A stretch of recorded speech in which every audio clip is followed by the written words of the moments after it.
শুভেচ্ছা জানাচ্ছি।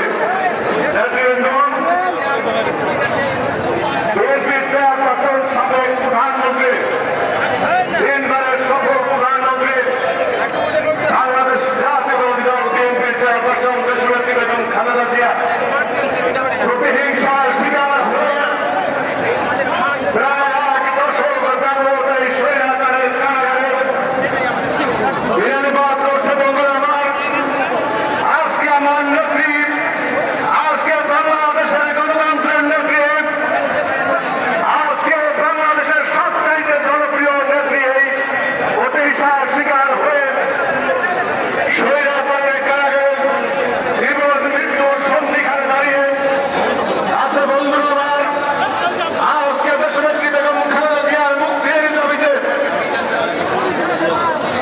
বিধান ব্যাপারী চঞ্চল এবং মনিরের নেতৃত্বে